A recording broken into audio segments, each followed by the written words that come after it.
ada banyak apartemen yang nggak naik harganya. Kenapa?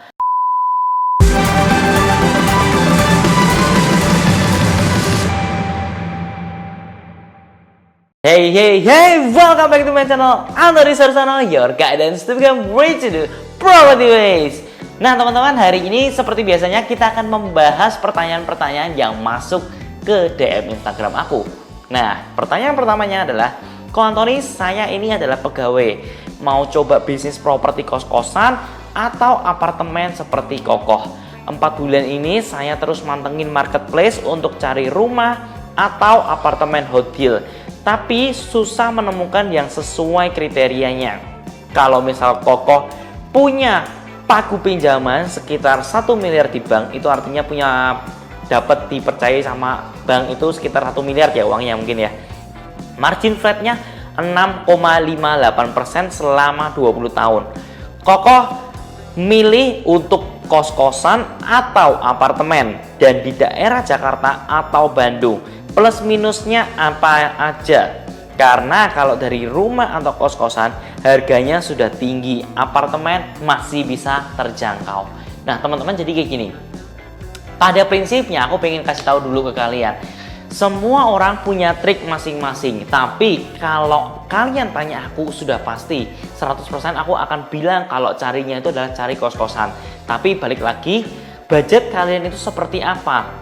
Nah, misalkan kalian punya pagu 1 miliar, itu kalau main kos-kosan di Jakarta itu akan sangat-sangat susah. Karena nyari properti yang tempatnya bagus, tempatnya banyak mahasiswa, 1 miliar kayaknya sangat-sangat susah. Nah, kalian kalau mau mainnya itu masih di Bandung itu masih oke. Karena Bandung itu mungkin ada beberapa yang harganya masih keselip-keselip, masih bisa murah juga. Nah, itu kalian bisa manfaatin itu. Jadi jangan terpatok sama satu tempat, jangan terpatok sama oke, kalau aku di Jakarta nggak bisa, ya udah akhirnya nyerah. Kalian bisa ke Bogor, kalian bisa ke Depok, kalian bisa ke Tangerang ya. Masih di tempat-tempat yang bukan di Jakarta, menurutku itu masih ada rumah-rumah yang 1 miliar yang bisa kalian untuk jadikan investasi. Nah, kenapa nggak apartemen? Pertanyaannya gitu. Kenapa aku milih untuk tetap pada kos-kosan, bukan pada apartemen? Karena gini teman-teman, kalau kalian berinvestasi di tempat misalkan apartemen, kalian berharap apartemennya itu akan naik suatu saat nanti, tapi ternyata teman-teman, setelah kita lihat, setelah kita pahami juga, ada banyak apartemen yang nggak naik harganya. Kenapa? Karena terlalu banyak kamar. Nah ini PR banget.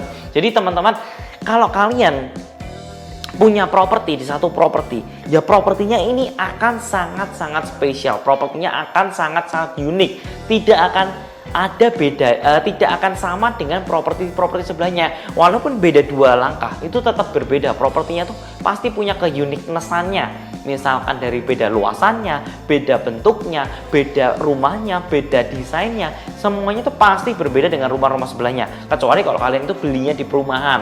Dan perumahan pun juga kadang-kadang masih banyak juga perumahan yang notabene bisa dikatakan perumahan-perumahan itu depan sama belakang itu juga beda, rumahnya juga beda. Jadi punya uniqueness masing-masing, itu yang paling penting.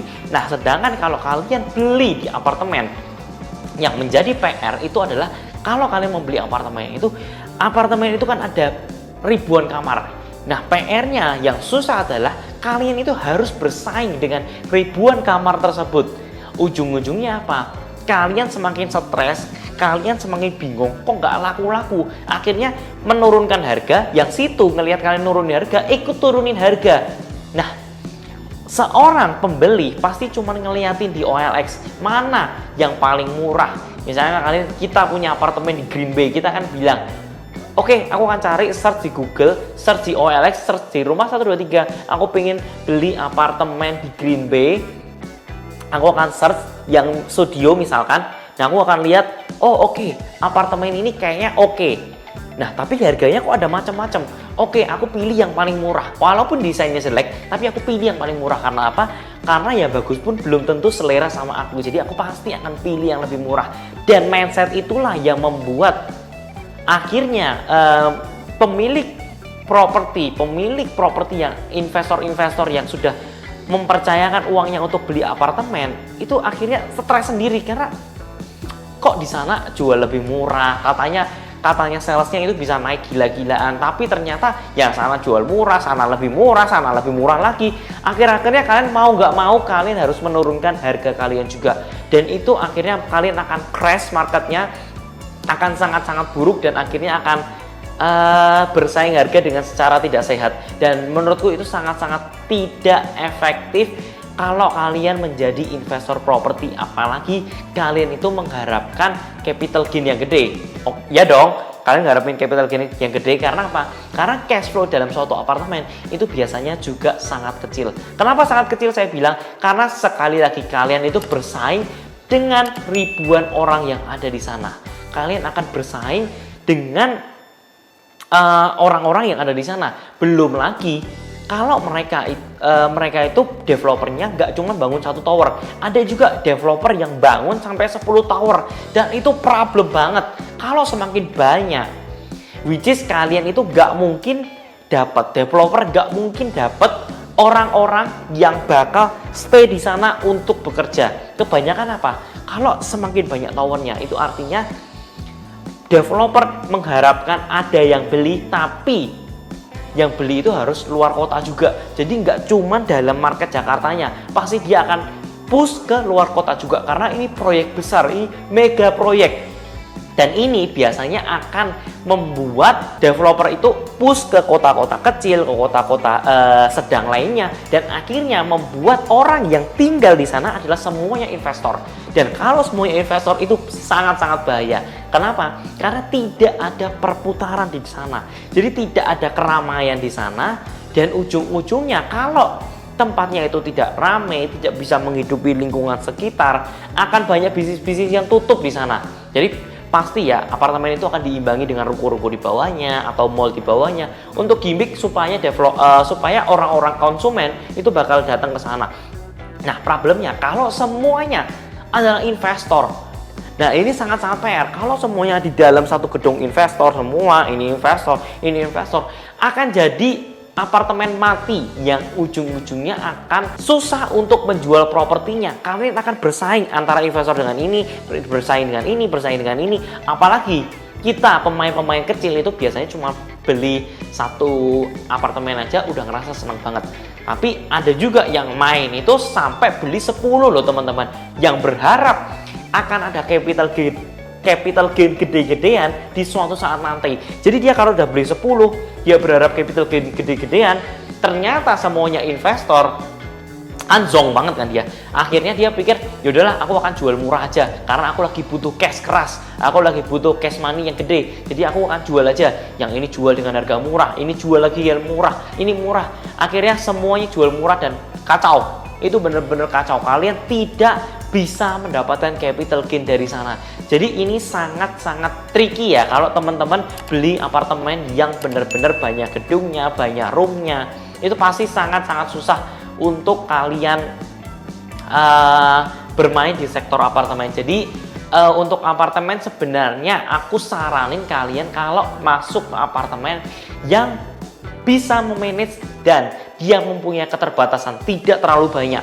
Kalau terlalu banyak, lebih baik kalian pakai apartemen itu untuk kalian tinggal sendiri, jangan untuk investasi. Karena menurutku investasi di suatu apartemen di zaman sekarang kayaknya masih kurang agak bagus ya, karena masih punya pilihan yang jauh lebih banyak, jauh lebih baik lagi daripada harus memilih apartemen tersebut.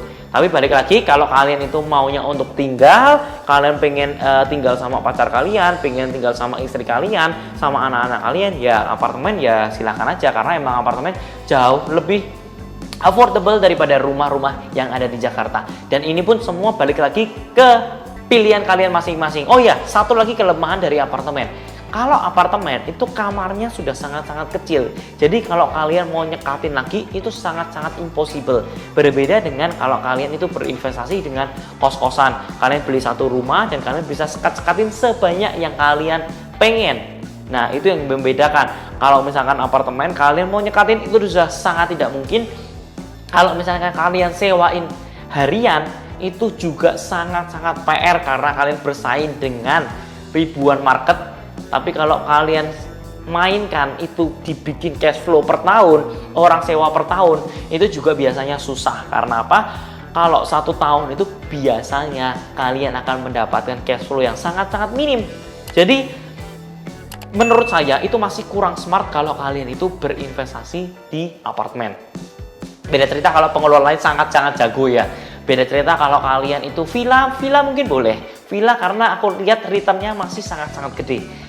Nah, itu pun juga villa-villa tertentu. Villa-villa seperti di Bali itu menurutku sangat-sangat returnnya gede banget. Jauh lebih gede dari kos-kosan. Walaupun dia punya tanah misalkan 100 ya. Dia cuma bikin 4 kamar, 5 kamar. Tapi kok returnnya jauh lebih gede daripada kos-kosan.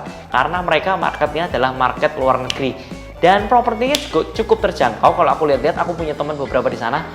Nah, kurang lebih segitu gambaran untuk perbandingan kalian memilih antara beli kos-kosan atau beli apartemen.